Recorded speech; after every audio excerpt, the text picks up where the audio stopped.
Pour cette nouvelle vidéo, je n'ai pas forcément de sujet bien précis, j'avais juste envie de prendre ma caméra et de vous emmener avec moi au studio. J'ai des tasses à décorer puisque ce sont des nouvelles tasses, tout à coup de détails et tout ce que j'adore. Ce sont de nouvelles formes, de nouveaux motifs et une nouvelle façon de décorer mes mugs. Donc voilà, je vous montrerai tout ça et vous verrez tout en vidéo. Je vous expliquerai aussi comment est-ce que je suis arrivée à ce design là. Ceci étant dit, j'ai décidé de prendre ma caméra avec moi, de vous emmener dans toute cette étape de décoration. Je me suis fait un café et je pense que c'est parti, on y va.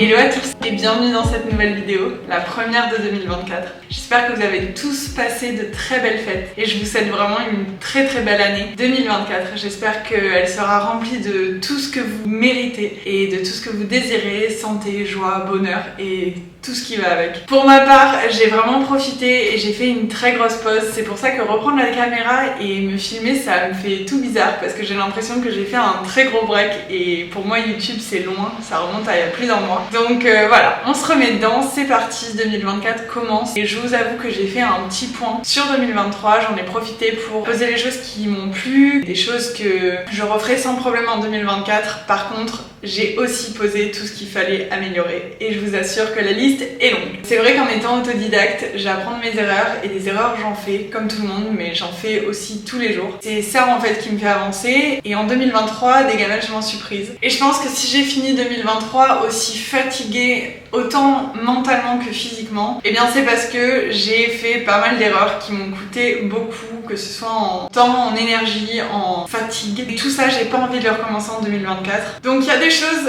très cool que je garde et que je vais renouveler cette année et d'autres que je vais améliorer. Et la première chose que j'ai envie d'améliorer en 2024, et bien c'est le planning YouTube. Oui, j'essaierai de sortir une vidéo par semaine comme je l'ai fait en 2023 parce que ça me plaît et je trouve qu'avoir un journal digital comme ça me correspond bien puisque je peux retracer mon évolution et tout ce qui s'est passé dans les années d'avant et j'aime ce côté-là. Par contre, le fait que ça sorte le dimanche ne me convient pas. C'est vrai que le game YouTube, c'est il faut sortir le dimanche à 18h sa vidéo toutes les semaines. Moi, honnêtement, ça ne me convient pas parce que je me rends compte que finalement, comme ça, eh bien, ça me fait bosser le week-end et j'ai pas envie de faire ça en 2023. J'ai vraiment envie de prendre mes week-ends, j'ai vraiment envie de prendre des pauses, de profiter simplement parce qu'il faut penser sur le long terme et c'est pas viable, honnêtement, de travailler tous les week-ends et même si la vidéo est prête le vendredi, eh bien, je la poste le dimanche, je regarde les stats, je prépare la miniature et voilà, tout ça, c'est pas des choses que j'ai envie de faire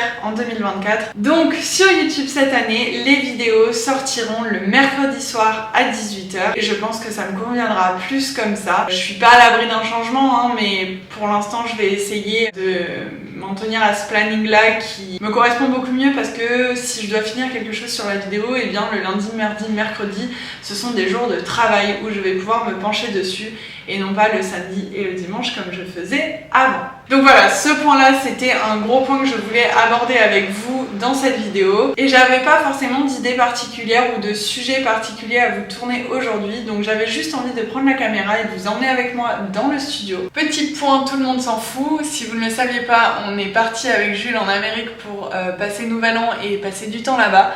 Puisque j'ai de la famille là-bas. Et du coup, on est allé les voir et après on a fait un stop par New York. Et au retour, on n'a pas trouvé mieux que de revenir avec 6 Yeti différents. De tailles et formes différentes. On se fait toujours un café ou un thé et on l'oublie et au final on se rend compte qu'il est froid après quelques temps et j'en avais marre de boire mes cafés et mes thés froids. Donc j'ai décidé d'investir, on s'en est collé pour je ne sais pas combien de Yeti mais ça ne pouvait pas plus me ravir. Voilà, donc si vous en avez marre de boire vos cafés froids, je ne suis pas du tout sponsorisée par Yeti mais s'ils veulent et qu'ils passent par là, je prends. Mais en attendant, je vous assure que c'est la solution au café et au thé froid, surtout quand on travaille à l'atelier. Mais moi, tout ça, c'est fini puisque j'ai mon Yeti.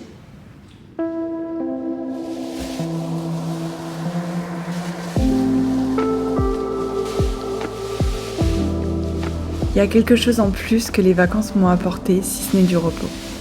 Ça a permis à ma créativité de revenir un petit peu plus passionnante, on va dire, et omniprésente. J'avoue que lors de la fin d'année 2023, l'atmosphère était devenue pesante pour moi au studio et c'était clairement pas dans ces conditions que j'allais avoir une créativité débordante et que j'allais être épanouie.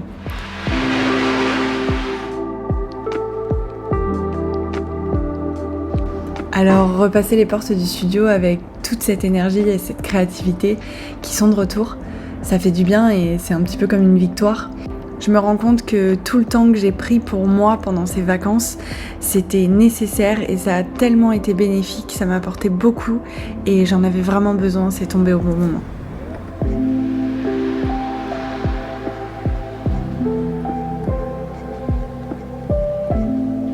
Et juste avant de partir prendre du temps pour moi, j'ai testé de nouveaux designs pour les cadeaux de Noël que j'allais offrir à mes proches. D'ailleurs, si vous n'avez pas regardé la vidéo, je vous la conseille, elle est sur ma chaîne YouTube. C'est une vidéo d'ouverture de four où je découvre en même temps que vous les cadeaux que j'ai préparés pour eux.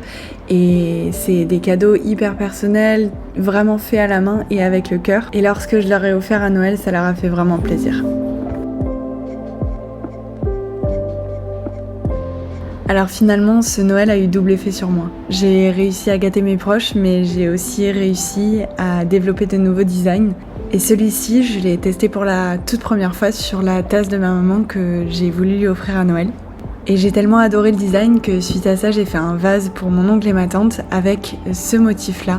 Alors c'était pas des fleurs, c'était des petits points et ça faisait un petit peu version plumetti. Et j'adorais, le résultat était vraiment superbe.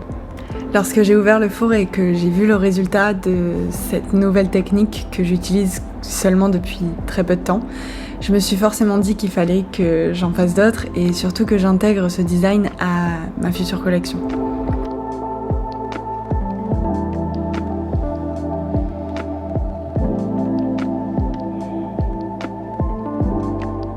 Donc pour la décoration de mes tasses, je savais quoi faire. Maintenant, il restait à se concentrer sur la forme de ces nouveaux mugs. Je savais que pour cette nouvelle année, j'avais envie de travailler des formes un petit peu plus rondes. J'intègre déjà beaucoup de rondeur dans mon travail, mais cette année j'avais envie de développer un mug qui était chaleureux et assez ergonomique au niveau de la forme quand on place la main autour de cette tasse. J'aime le fait que la base de ce mug soit aussi ronde puisque ça donne un effet de lévitation qui apaise énormément la forme de ce mug, je trouve. Ça apporte beaucoup de légèreté et ce qui est cool, c'est que en travaillant la céramique, lui donner cet aspect léger, c'est vraiment paradoxal et j'adore ça. Je pense que vous l'avez remarqué maintenant, mais j'aime travailler en finesse et ces mugs sont très fins. Et finalement, ça, dans mon travail, c'est un détail énorme sur lequel je me base beaucoup. J'aime pousser les limites de l'argile et ça rend la pièce du coup encore plus originale et unique.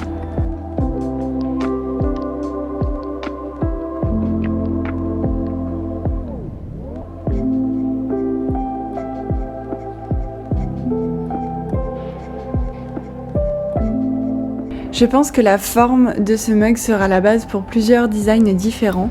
Le premier, c'est celui-ci, des petites fleurs en relief. Et l'émail qui sera utilisé par-dessus ce mug, ce sera du blanc brillant parce que c'est celui que j'ai utilisé pour les cadeaux de Noël et franchement, ça ressortait super bien. Il y avait des reliefs et des détails que j'adorais.